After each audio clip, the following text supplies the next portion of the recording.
Republic ഡേക്ക് വേണ്ടി ഒരു ചെറിയ പ്രസംഗം എഴുതി തരാമോ? അതിനെന്താ, വാ.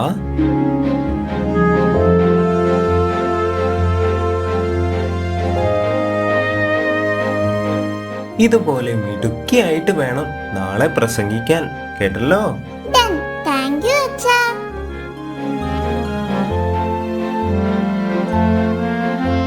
എന്താണ് അച്ഛനും മോളും തമ്മിൽ ഒരു കളിതമാശ?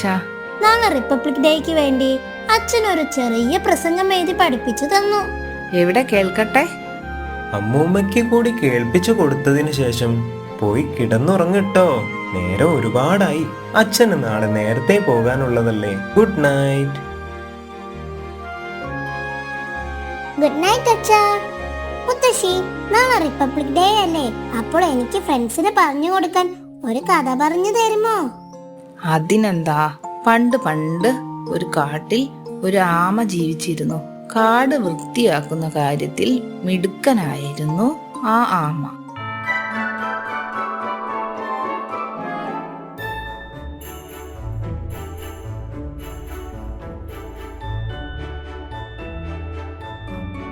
ഇന്നെങ്കിലും ഈ കാട് വൃത്തിയാക്കി കാണാൻ പറ്റുമെന്ന് ആഗ്രഹിച്ചു പോയി. ഞാൻ മാത്രം വിചാരിച്ചാൽ ഈ കാട് നന്നാവുമെന്ന് തോന്നുന്നില്ല.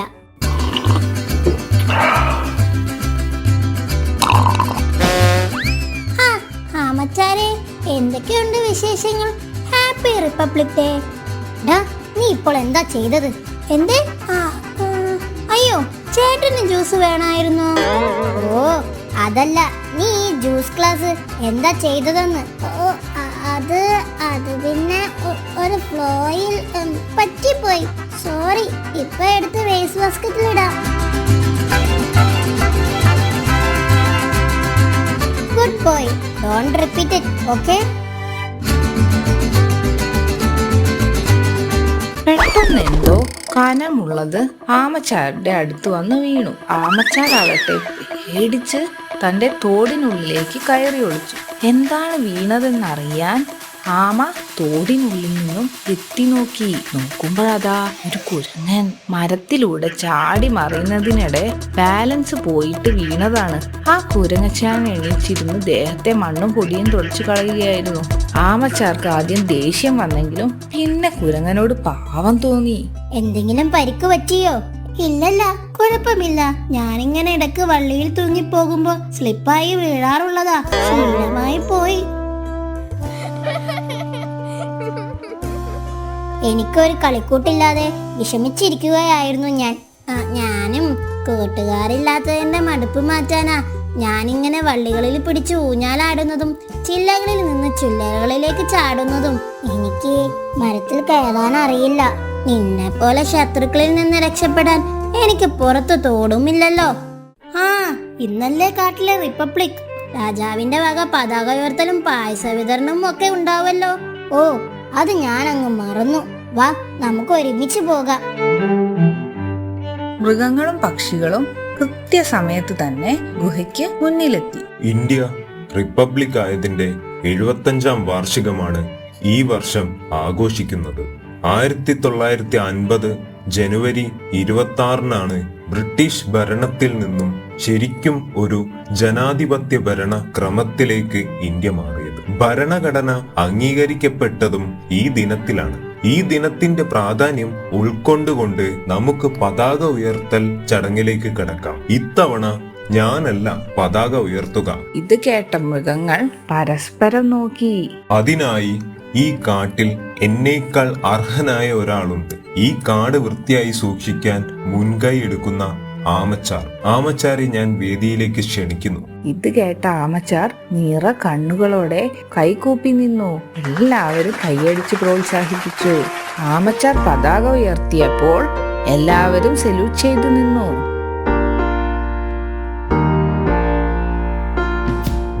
നിങ്ങളോടായി 2 വാക്ക് പറയുന്നതിനായി ആമച്ചാരെ ഞാൻ ക്ഷണിക്കുന്നു. എല്ലാവർക്കും എന്റെ റിപ്പബ്ലിക് ദിന ആശംസകൾ. നമ്മുടെ ജീവിതത്തിൽ എല്ലാ വശങ്ങളിൽ നിന്നും ശുചിത്വം വളരെ പ്രധാനമാണ്. യഥാർത്ഥത്തിൽ വീട്ടിലോ ജോലി സ്ഥലത്തോ പരിസര പ്രദേശങ്ങളിലോ അഴുക്ക്, പൊടി, കറ, ദുർഗന്ധം എന്നിവയുടെ പൂർണ്ണമായ അഭാവമാണ് ശുചിത്വത്തിനുള്ള മാർഗം. ജീവിതത്തിലുടനീളം നാം അതിനെ പരിപാലിക്കണം. ആരോഗ്യം, സൗന്ദര്യം, ദുർഗന്ധം അകറ്റുക, അഴുക്ക്, മാലിന്യങ്ങൾ പടരുന്നത് ഒഴിവാക്കുക എന്നിവയാണ് ശുചിത്വം നിലനിർത്തുന്നതിന്റെ ഏറ്റവും പ്രധാനപ്പെട്ട ലക്ഷ്യം. നമ്മുടെ പല്ലുകൾ, വസ്ത്രങ്ങൾ, ശരീരം, മുടി എന്നിവ ദിവസവും വൃത്തിയാക്കുന്നത് പുതുമ ലഭിക്കുന്നതിനും വൃത്തി കൈവരിക്കുന്നതിനും വേണ്ടിയാണ്. അപ്പോൾ ഇന്നു മുതൽ, കുട്ടിക്കാലം മുതലേ എല്ലാ വീടുകളിലും ഇന്നു മുതൽ ശുചിത്വത്തിന് മുൻഗണന നൽകണം. അതിലൂടെ ഒരു ചെറിയ ഒരാൾക്ക് അത് ശീലമായി പരിപാലിക്കാനും ജീവിതത്തിൽ ഉടനീളം പ്രയോജനം നേടാനും കഴിയും. ശുചിത്വം ഒരു നല്ല ശീലം പോലെയാണ്.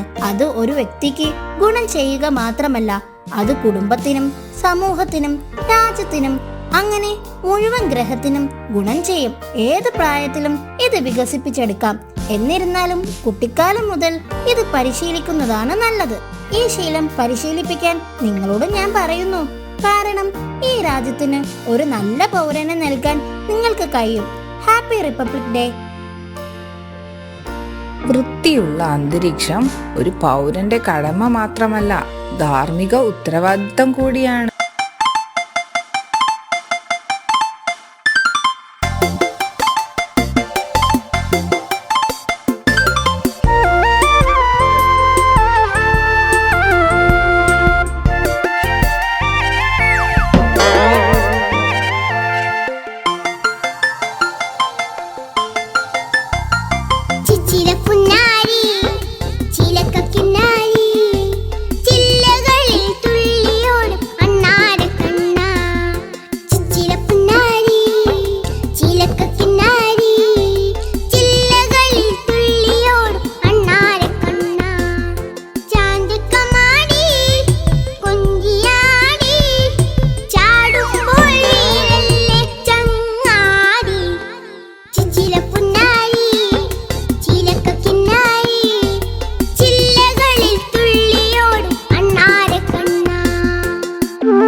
ചിൽഡ്രൻ, ഇനി 2 ദിവസം കൂടിയേ ഉള്ളൂ നമ്മുടെ ആനുവൽ സെലിബ്രേഷന്. എല്ലാവരും അവരവരുടെ പരിപാടി മികച്ചതാക്കാൻ ഇനിയുള്ള ദിവസങ്ങൾ റിഹേഴ്സലിനുള്ളതാണ്.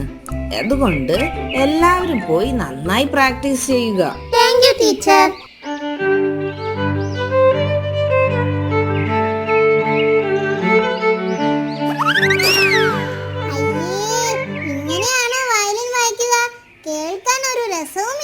ഇതിനേക്കാൾ നന്നായി ഞാൻ വായിക്കും.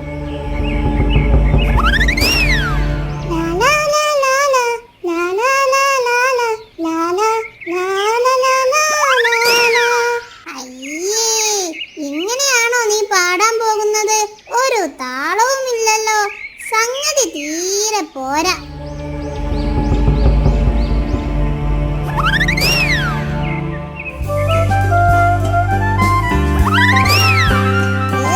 ഒരു ഭംഗിയുമില്ല നിന്റെ ചിത്രം കാണാൻ. ഇതിലും നന്നായി ഞാൻ വരയ്ക്കും.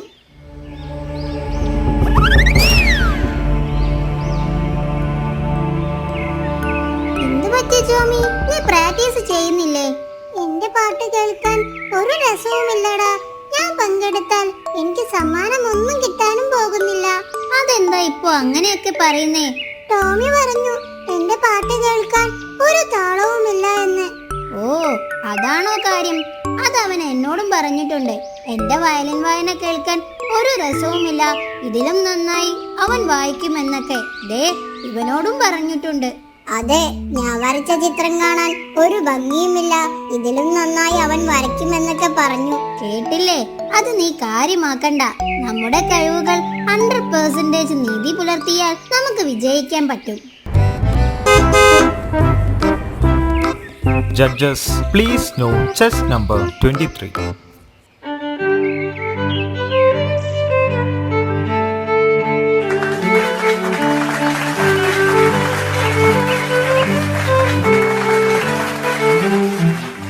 അടുത്തതായി പാട്ടാണ്. Judges please note chest number 1 on stage.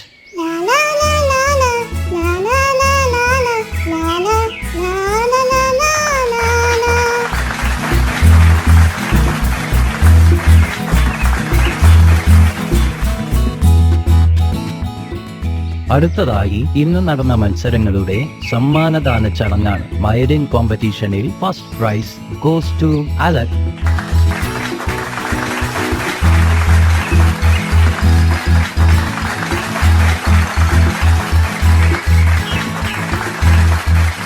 അടുത്തതായി ഇന്ന് നടന്ന സോങ് കോമ്പറ്റീഷനിൽ first prize goes to Jomiya.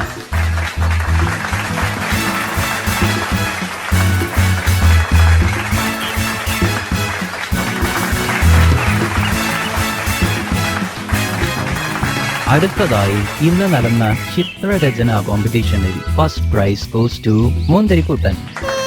അവന് സമ്മാനം കിട്ടിയോ?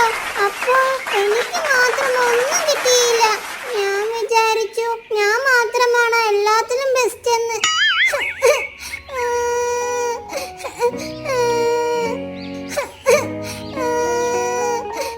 അറിയല്ലേ ടോമി, പരിപാടികൾ കഴിഞ്ഞിട്ടൊന്നുമില്ലല്ലോ. നാളെ നമ്മുടെ ഒരു ഗ്രൂപ്പ് ഡാൻസ് ഉണ്ട്. നീയും കൂടിക്കോ, നമുക്ക് ഒരുമിച്ച് കളിക്കാം. ഞങ്ങൾ പഠിപ്പിച്ചു തരാം നിന്നെ. എന്താ?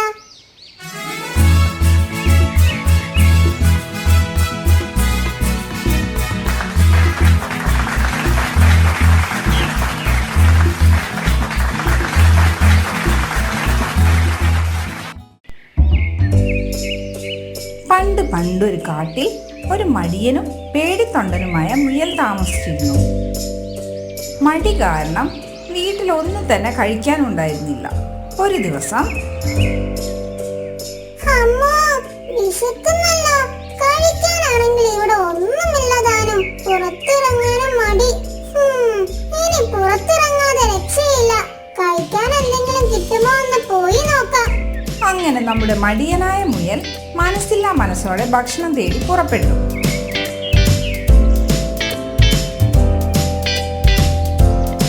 അപ്പോഴാണ് ഒരാം അതുവഴി നടന്നു വന്നത്.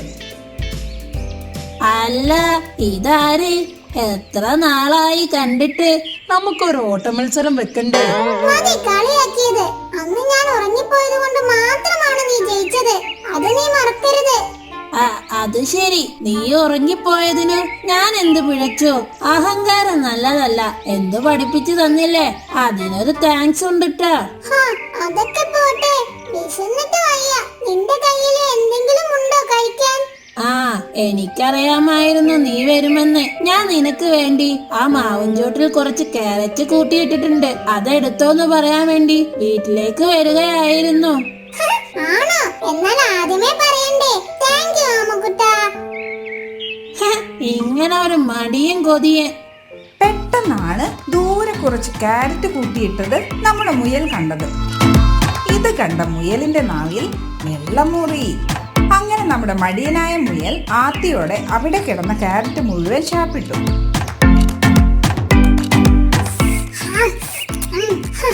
എന്താ സ്വാദ്! എന്നും ഇങ്ങനെ ക്യാരറ്റ് കിട്ടിയിരുന്നെങ്കിൽ എന്ത് രസമായിരുന്നു. നല്ല ശീലം. ഇനി കുറച്ച് ഉറങ്ങിയിട്ട് പോകാം. മടിയനായ മുയൽ വീണ്ടും മടി പിടിച്ച് തൊട്ടടുത്തുള്ള ഒരു മരത്തിന് ചുവട്ടിൽ പോയി കിടന്നുറങ്ങി. പെട്ടെന്നാണ് അവൻ ഒരു സ്വപ്നം കണ്ടത്.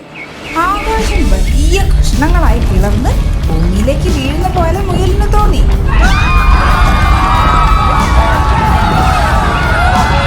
പെട്ടെന്നാണ് ഒരു മാമ്പഴം മുയലിന്റെ തലയിൽ വീണത്. അയ്യോ, രക്ഷിക്കണേ! ആകാശം ഇടിഞ്ഞു വീഴുന്നേ! ഇതും പറഞ്ഞ് മുയൽ ഓടാൻ തുടങ്ങി.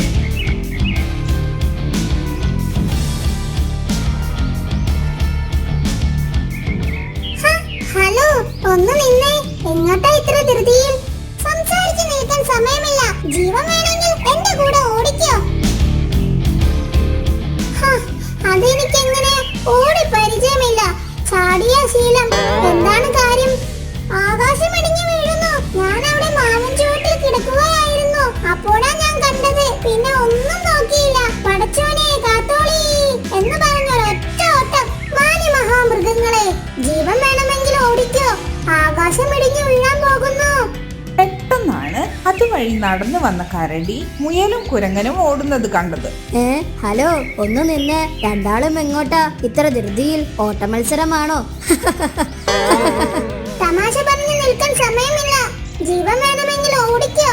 ആകാശം ഇടിഞ്ഞു വീഴുന്നുണ്ട്. അങ്ങനെ അവർ 3 പേരും ഓടാൻ തുടങ്ങി. അപ്പോഴതാ വഴിയിൽ ഒരു മരത്തിന് താഴെ ഒരാന കിടന്നുറങ്ങുന്നു. എങ്ങോട്ടാ 3 പേരും പേടിച്ചോടി പോകുന്നത്? ആകാശം ഇടിഞ്ഞു വീണോ? അതെ, നിനക്കെങ്ങനെ മനസ്സിലായി ആകാശം ഇടിഞ്ഞു വീഴാൻ പോകുന്നു എന്ന്? ജീവൻ വേണമെങ്കിൽ ഓടിക്കോ. അങ്ങനെ അവർ 4 പേരും ഓടാൻ തുടങ്ങി. ജീവൻ വേണ്ടവർ ഓടിക്കോ. ആകാശം ഇടിഞ്ഞു വീഴാൻ പോകുന്നേ.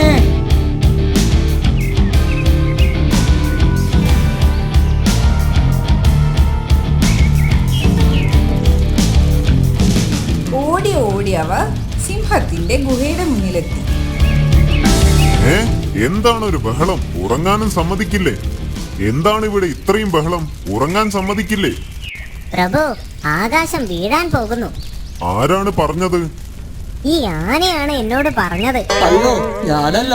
എന്നോട് കരടിയാണ് പറഞ്ഞത്. എന്നോട് കുരങ്ങനാണ് പറഞ്ഞത് പ്രഭു. എന്നോട് പറഞ്ഞത് ഈ മുയലാണ് പ്രഭു.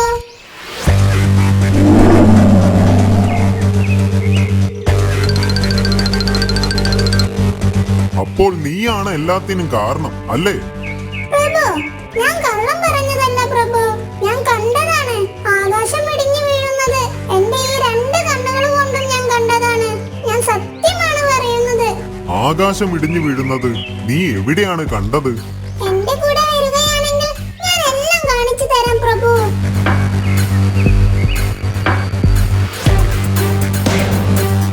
അങ്ങനെ മുയൽ ഉറങ്ങിക്കിടന്ന സ്ഥലത്ത് അവരെത്തി.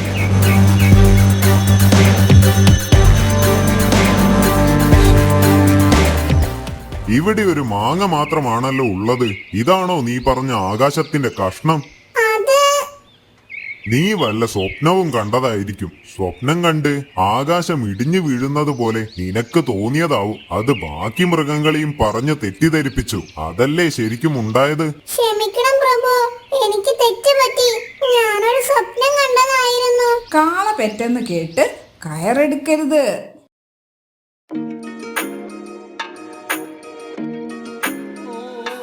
ഒരു ദിവസം രാജാവ് തന്റെ പൂന്തോട്ടത്തിൽ ഇരിക്കുമ്പോൾ കൊട്ടാരത്തിന്റെ കവാടത്തിന് പുറത്തു നിന്നും ഒരു ബഹളം കേട്ടു.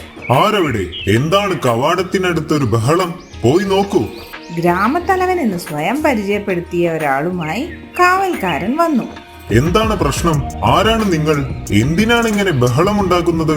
രാജാവ് വീണാൾ വാഴട്ടെ. ഞാൻ അങ്ങയുടെ രാജ്യത്തെ പൊൻകുന്നം ഗ്രാമത്തലവനാണ്. ഞങ്ങളുടെ ഗ്രാമം എലികളാൽ നിറഞ്ഞിരിക്കുന്നു. എലികൾ നമ്മുടെ ഭക്ഷ്യധാന്യങ്ങൾ നശിപ്പിക്കുകയും ഗ്രാമത്തിലെ സമാധാനവും സന്തോഷവും ഇല്ലാതാക്കുകയും ചെയ്തിരിക്കുന്നു. ഞങ്ങൾ പഠിച്ച പണി 18 നോക്കിയിട്ടും എലികളെ ഒന്നും ചെയ്യാൻ കഴിഞ്ഞില്ല. ഞങ്ങളെ രക്ഷിക്കാൻ ഇനി രാജാവിനെ കഴിയുകയുള്ളൂ. നിങ്ങൾ ഭയപ്പെടാതിരിക്കൂ. ഞാൻ എന്റെ സഭാ അംഗങ്ങളുമായി ആലോചിച്ച് നിങ്ങളുടെ പ്രശ്നത്തിന് പരിഹാരം കണ്ടെത്തും. ഇപ്പോൾ നിങ്ങൾ ധൈര്യമായി പോകൂ. അങ്ങനെ രാജാവ് പറഞ്ഞത് കേട്ട് ഗ്രാമത്തലവൻ രാജാവിനെ വണങ്ങി അവിടെ നിന്നും പോയി. ആരവിടെ? മന്ത്രിയോട് വരാൻ പറയൂ.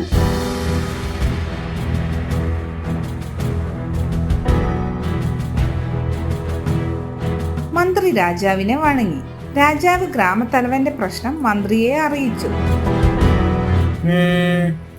പ്രഭു, പൂച്ചകൾ എലികളെ തിന്നുന്നതിനാൽ ഗ്രാമത്തിലെ ഓരോ വീട്ടിലും നമുക്കൊരു പൂച്ചയെ നൽകി ഈ എലിശല്യം പരിഹരിച്ചാലോ?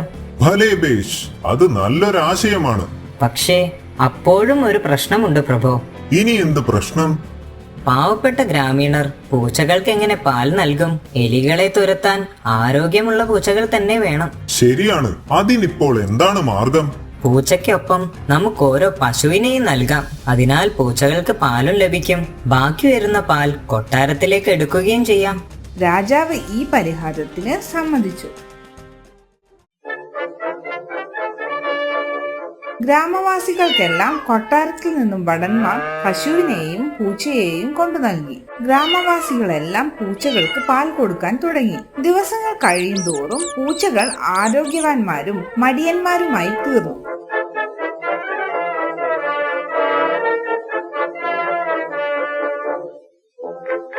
ഒരു ദിവസം മന്ത്രിയെ കാണാൻ ഒരു ഭടൻ വന്നു. പ്രഭു, അങ്ങയെ കാണാൻ പൊൻകുന്നം ഗ്രാമത്തലവൻ വന്നിട്ടുണ്ട്. വരാൻ പറയൂ. പറയൂ, എന്തൊക്കെയുണ്ട് വിശേഷങ്ങൾ? എലിയുടെ ശല്യങ്ങളൊക്കെ തീർന്നില്ലേ? ഇല്ല മന്ത്രി, അത് പറയാനാണ് ഞാൻ അങ്ങയെ കാണാൻ വന്നത്. ഗ്രാമത്തലവൻ പൂച്ചകൾ പാല് കുടിച്ച് തടിച്ച് കൊഴുത്തു മടിയന്മാരായ കാര്യം ബോധിപ്പിച്ചു. ഓഹോ, അങ്ങനെയാണല്ലേ. നമുക്കെവിടെയോ പിഴച്ചു. സാരമില്ല, നിങ്ങളൊരു കാര്യം ചെയ്യൂ. നിങ്ങളുടെ വീട്ടിലുള്ള പൂച്ച പാൽ കുടിക്കാൻ വരുമ്പോൾ ചൂടുള്ള പാൽ പാത്രത്തിൽ ഒഴിച്ചു വെക്കുക. ബാക്കി നമുക്ക് വരുന്നിടത്ത് വെച്ച് കാണാം. ഒരു ദിവസം രാജാവ് പൊൻകുന്നം ഗ്രാമപഞ്ചായത്തിലെ സ്ഥിതിഗതികൾ അവലോകനം ചെയ്യാൻ സഭ വിളിച്ചു ചേർത്തു.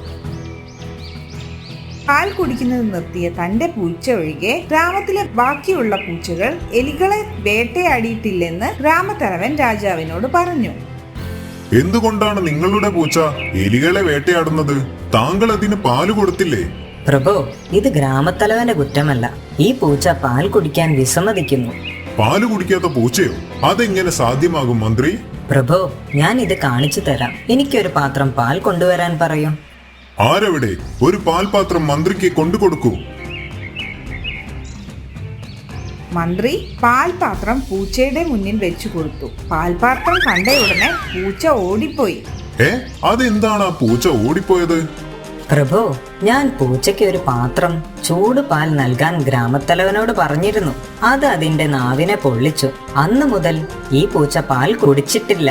പക്ഷേ എന്തുകൊണ്ടാണ് നിങ്ങൾ അങ്ങനെ ചെയ്തത്? പൂച്ചകൾ വിശക്കുമ്പോൾ മാത്രമേ എലികളെ വേട്ടയാടാറുള്ളൂ. എല്ലാ ദിവസവും പാൽ കുടിക്കുന്നതിലൂടെ പൂച്ചകൾ ആരോഗ്യമുള്ളവരും മടിയന്മാരുമായി തീരുകയും എലികളെ വേട്ടയാടാതിരിക്കുകയും ചെയ്യുന്നു. ഇതങ്ങയെ മനസ്സിലാക്കി തരാൻ വേണ്ടിയാണ് ഞാൻ ഒരു പൂച്ചയ്ക്ക് മാത്രം ചൂടുള്ള പാൽ നൽകിയത്. പരിഹാരത്തിലെ അപാകത രാജാവിന് മനസ്സിലായി. പ്രശ്നം പരിഹരിക്കാൻ അന്ന് മുതൽ പശുവിന്റെ പാൽ പൂച്ചകൾക്ക് നൽകിയില്ല. അങ്ങനെ പൂച്ചകൾ എലികളെ പിടിക്കാൻ തുടങ്ങി. ആ ഗ്രാമം എലിശല്യത്തിൽ നിന്നും രക്ഷപ്പെട്ടു.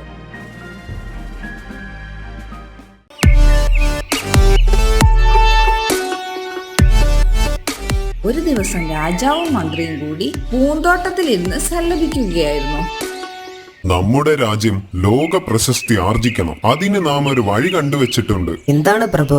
നമ്മുടെ രാജ്യത്ത് ഒരുപാട് വിഡ്ഢികളുണ്ട്. അവരെ നമ്മൾ കണ്ടുപിടിച്ച് തുറങ്കിലടയ്ക്കണം. അങ്ങനെ ചെയ്താൽ നമ്മുടെ രാജ്യം ബുദ്ധിയുള്ളവർ മാത്രമായി മാറും. രാജ്യം ലോക പ്രശസ്തി ആർജിക്കുകയും ചെയ്യും. ഇത് കേട്ട മന്ത്രിക്ക് പറയാൻ വാക്കുകൾ ഉണ്ടായിരുന്നില്ല. പ്രഭു, നമ്മൾ ചെയ്യുന്നത് ശരിയാണോ? മന്ത്രി, ഇനി ഒന്നും ഇങ്ങോട്ട് പറയേണ്ടതില്ല. നാം തീരുമാനിച്ചു കഴിഞ്ഞു. നാളെ മുതൽ രാജ്യത്തിലെ ഏറ്റവും മോശമായ 4 വിഡ്ഢികളെ നമ്മുടെ മുന്നിൽ ഹാജരാക്കുക. ഉത്തരവ് പ്രഭു. അങ്ങനെ പിറ്റേ ദിവസം രാവിലെ തന്നെ മന്ത്രി രാജ്യത്തെ ഏറ്റവും മോശമായ 4 വിഡ്ഢികളെ കണ്ടുപിടിക്കാൻ വേണ്ടി പുറപ്പെട്ടു. മന്ത്രി ഗ്രാമത്തിലൂടെ പോകുമ്പോൾ ഒരാൾ കിണറിൽ നിന്നും വെള്ളം കോരുന്നതായി ശ്രദ്ധയിൽപ്പെട്ടു. എന്നാൽ അയാൾ ഓട്ടയുള്ള പാളയിലായിരുന്നു വെള്ളം കോരിക്കൊണ്ടിരുന്നത്. പാള മുകളിലേക്ക് എത്തുമ്പോഴേക്കും വെള്ളം മുഴുവൻ ചോർന്നു പോയിട്ടുണ്ടാവും. ഇത് കണ്ട് മന്ത്രി അയാളോട് ചോദിച്ചു, ഹേയ്, നിങ്ങൾ എന്ത് വിഡ്ഢിത്തമാണ് ചെയ്യുന്നത്? ആ പാള മാറ്റി കെട്ടു. വെള്ളം മുഴുവൻ കിണറ്റിലേക്ക് തന്നെയല്ലേ പോകുന്നത്? നിങ്ങൾക്ക് കിട്ടുന്നില്ലല്ലോ. ഏയ്, അതിനൊന്നും നേരമില്ല. മുതലാളി വേഗം 2 കുടം വെള്ളം കൊണ്ട് ചെല്ലാൻ പറഞ്ഞിട്ടുണ്ട്. ആ, എനിക്ക് എന്റെ ആദ്യത്തെ വിഡ്ഢിയായി. നിങ്ങൾ എന്നോടൊപ്പം കൊട്ടാരം വരെ ഒന്ന് വരണം. ഏയ്, ഇല്ലില്ല, പറ്റില്ല. കണ്ടില്ലേ, എനിക്ക് 100 കൂട്ടം പണിയുണ്ട്. ഇത് കഴിഞ്ഞ് കോഴിയെ കുളിപ്പിക്കണം. മുതലാളി അറിഞ്ഞാൽ എനിക്ക് ചീത്ത കേൾക്കും. ഞാൻ വരില്ല. രാജാവാണ് നിങ്ങളോട് കൊട്ടാരത്തിലേക്ക് വരാൻ കൽപ്പിച്ചിട്ടുള്ളത്. രാജാവിന്റെ കൽപ്പന ധിക്കരിച്ചാൽ അറിയാമല്ലോ. അങ്ങനെ അയാൾക്ക് മന്ത്രിയുടെ കൂടെ കൊട്ടാരത്തിലേക്ക് പോകേണ്ടി വന്നു. അങ്ങനെ അവർ കൊട്ടാരത്തിലേക്ക് പോകും വഴി ഒരാൾ കുതിരപ്പുറത്ത് ഇരുന്നു കൊണ്ട് ഒരു ഭാണ്ഡക്കെട്ട് തലയിൽ ചുമന്നു പോകുന്നത് കണ്ടു. ഹേ, ഒന്ന് നിർത്തൂ. നിങ്ങൾ എങ്ങോട്ടാണ് പോകുന്നത്? പട്ടണത്തിലേക്കാണ്. എന്താണ് ഈ തലയിലുള്ള ഭാണ്ഡക്കെട്ടിൽ? അലക്കി വൃത്തിയാക്കിയ തുണികളാണ്. അതെന്തിനാണ് നിങ്ങൾ ചുമക്കുന്നത്? കുതിരയുടെ പിറകിൽ വെച്ച് കെട്ടിയാൽ പോരെ? എന്റെ കുതിര ഒരു പെൺകുതിരയാണ്. അവൾ ഗർഭിണിയാണ്. ഈ പാവം മൃഗത്തെ ഇത്രയും വലിയ ഭാരം ചുമക്കാൻ ഞാൻ ആഗ്രഹിക്കുന്നില്ല. അതിനാൽ ഞാൻ ആ ഭാരം എന്റെ ചുമലിൽ വെച്ചു. അപ്പോൾ അതിന് എന്റെ ഭാരം മാത്രം ചുമന്നാൽ മതിയല്ലോ. നിങ്ങൾ കുതിരപ്പുറത്ത് ഇരിക്കുകയാണെങ്കിൽ ഇത് നിങ്ങളുടെ തോളിലായാലും കുതിരയുടെ പിറകിലായാലും ഭാരം തുല്യമായിരിക്കും. രണ്ടും നിങ്ങളുടെ ഈ കുതിര തന്നെയാണ് ചുമക്കുന്നത്. എന്നാൽ പകുതി ഭാരം സ്വന്തം ചുമലിൽ വഹിക്കുകയാണെന്ന് ആ മനുഷ്യൻ വാശി പിടിച്ചു. ഇതാ മറ്റൊരു വിഡ്ഢി. എന്തായാലും വരൂ, നമുക്ക് രാജാവിനെ ഒന്ന് പോയി കാണാം. അങ്ങനെ എല്ലാവരും കൂടി രാജാവിനെ കാണാൻ വേണ്ടി യാത്ര തിരിച്ചു.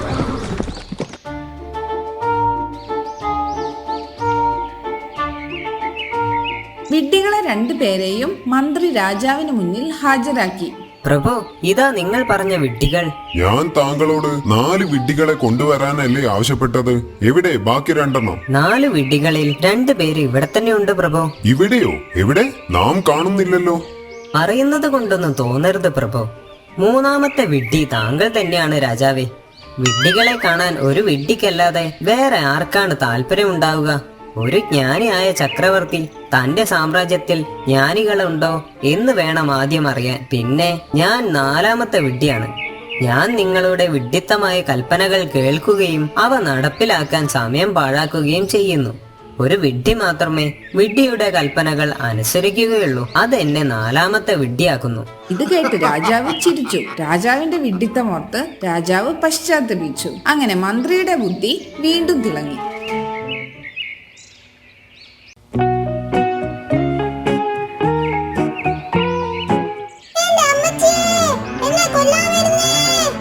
പണ്ടൊരു കാട്ടിൽ ഒരു ദുഷ്ടനായ കുറുക്കൻ ഉണ്ടായിരുന്നു. ആ കാട്ടിലുള്ള മുയലുകളെ വേട്ടയാടി പിടിക്കലാണ് അവന്റെ ഹോബി.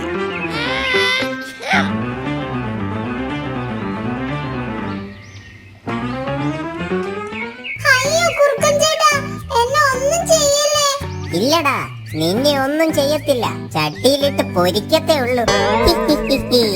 അങ്ങനെ വർഷങ്ങൾ കടന്നുപോയി. നമ്മുടെ ദുഷ്ടനായ കുറുക്കന് വയസ്സായി. പണ്ടത്തെ പോലെ മുയലുകളെ ഒന്നും ഓടിച്ചിട്ട് പിടിക്കാൻ കഴിയാതെയായി. അമ്മേ, വയ്യായേ.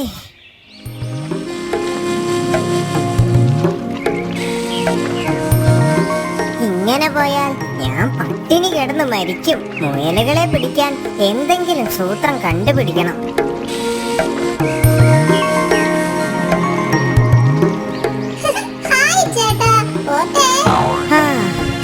പൊക്കോ, എനിക്ക് വയ്യ. കിട്ടിപ്പോയി. അങ്ങനെ തന്നെ ചെയ്യാം.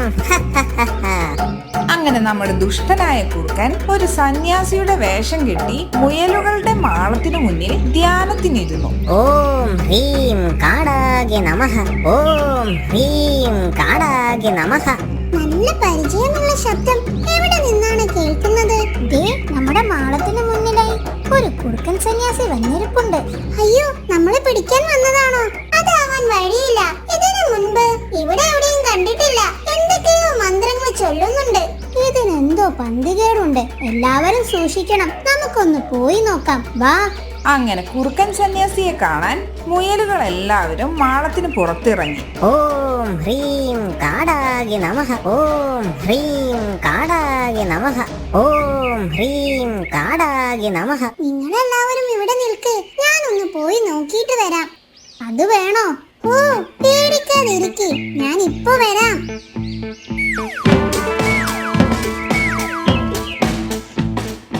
കുറുക്കൻ സന്യാസിയുടെ മുന്നിലൂടെയും പിന്നിലൂടെയും നടന്നു. ചുറ്റും നോക്കി. ഒരു കുലുക്കവുമില്ല. അത് ശരിക്കും എന്തോ ദിവ്യശക്തിയുള്ള സന്യാസിയാണെന്നാ തോന്നുന്നേ.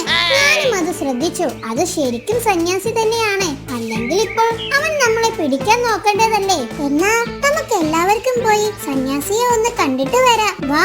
അങ്ങനെ എല്ലാവരും കൂടി കുറുക്കൻ സന്യാസിയുടെ അടുത്തേക്ക് പോയി. ഓം ഹ്രീം കാടാകി നമഃ. ഓം ഹ്രീം കാടാകി നമഃ. എല്ലാവരും വന്നോ? നിങ്ങളെ കാത്തിരിക്കുകയായിരുന്നു ഞാൻ. ആരാണ്? ഇതിനു മുന്നേ ഈ കാട്ടിലൊന്നും കണ്ടിട്ടില്ലല്ലോ. നാം കുടുകുടാനന്ദ സ്വാമി. ഈ കാട്ടിലെ ചെറുമൃഗങ്ങളെയെല്ലാം ആപത്തിൽ നിന്നും രക്ഷിക്കാൻ എന്നെ ദൈവം ഇങ്ങോട്ട് നേരിട്ട് പറഞ്ഞയച്ചതാണ്. ഓം ഹ്രീം കാടാകി നമഃ. ഈ കാട്ടിലൊരു ദുഷ്ടനായ കുറുക്കനുണ്ട് അല്ലേ? അതെങ്ങനെ അങ്ങേക്ക് മനസ്സിലായി? എല്ലാം അറിയുന്നവൻ ശംഭോ മഹാദേവ. പക്ഷേ ആ കുറുക്കൻ ഇപ്പൊ വയസ്സായി. പണ്ട് വലിയ ശല്യമായിരുന്നു. ഇപ്പൊ ഞങ്ങളോടൊപ്പം ഓടിയെത്താൻ പറ്റുന്നില്ല. അതുകൊണ്ട് ഒരു സമാധാനമുണ്ട്. പക്ഷേ അവന്റെ ഒരു കൂട്ടുകാരൻ ചെന്നായ ഉണ്ട്. അവൻ ഇപ്പോഴും ഞങ്ങളെ ആക്രമിക്കാൻ വരും. ഓഹോ, ഇനി അങ്ങോട്ട് നിങ്ങളെ ആരും തന്നെ ആക്രമിക്കാൻ വരില്ല. ഈ കാട്ടിൽ ഇനി അങ്ങോട്ട് ശാന്തിയും സമാധാനവും കൊണ്ടുവരലാണ് എന്റെ ലക്ഷ്യം. അതിനൊരു കാര്യം ചെയ്യണം. എന്ത് കാര്യം? നമുക്കൊരു ശത്രു സംഹാര പൂജ നടത്തണം. ഈ ശത്രു സംഹാര പൂജയോ? അതെ, അതിനായി നിങ്ങൾ ഓരോരുത്തരായി ആശ്രമത്തിലേക്ക് വന്നാൽ മതി. അത് കഴിഞ്ഞാൽ പിന്നെ നിങ്ങൾക്ക് ആരെയും പേടിക്കാതെ ഈ കാട്ടിൽ ജീവിക്കാം. സ്വാമിജി, അങ്ങൊരു വലിയ മനസ്സിനുടമയാണ്. ഞങ്ങൾ ഓരോരുത്തരുമായി അങ്ങയുടെ ആശ്രമത്തിൽ എത്തിക്കോളാൻ ഞങ്ങളെ കാത്തുകൊള്ളണമേ. അങ്ങനെ പിറ്റേ ദിവസം മുതൽ ഓരോരുത്തരായി ശത്രു സംഹാര പൂജയ്ക്കായി കുറുക്കൻ സന്യാസിയുടെ ആശ്രമത്തിൽ എത്താൻ തുടങ്ങി. എന്നാൽ കുറുക്കൻ സന്യാസിയുടെ ആശ്രമത്തിൽ പോയ മുയലിനെ കുറെ സമയമായിട്ടും കാണാതായപ്പോൾ മുയലുകളിൽ ചിലർക്ക് സംശയമായി. പൂജയ്ക്ക് പോയ മിട്ടുവിനെ ഇതുവരെ ആയിട്ടും കണ്ടില്ലല്ലോ. ഇല്ല, ചിലപ്പോൾ പൂജ കഴിഞ്ഞ് കാണില്ല. എനിക്കെന്തോ പേടിയാകുന്നു. നമുക്ക് സാമുജിയുടെ ആശ്രമം വരെ ഒന്ന് പോയി നോക്കിയാലോ?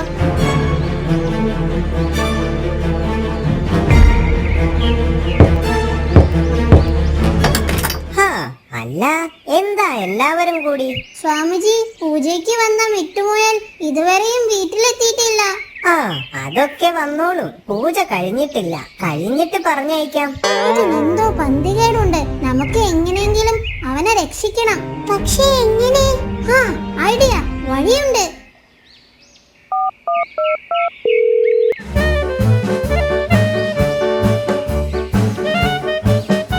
അങ്ങനെ മുയലുകളുടെ കൂട്ടുകാരനായ എലി കുറുക്കന്റെ ആശ്രമത്തിലേക്ക് ഒരു തുരങ്കം ഉണ്ടാക്കി. അതിലൂടെ അവ ആശ്രമത്തിനുള്ളിലേക്ക് കടന്നു. അവിടെ എത്തിയപ്പോൾ മുയലുകൾ കണ്ടത് കെട്ടിയിട്ട തങ്ങളുടെ കൂട്ടുകാരനെയാണ്.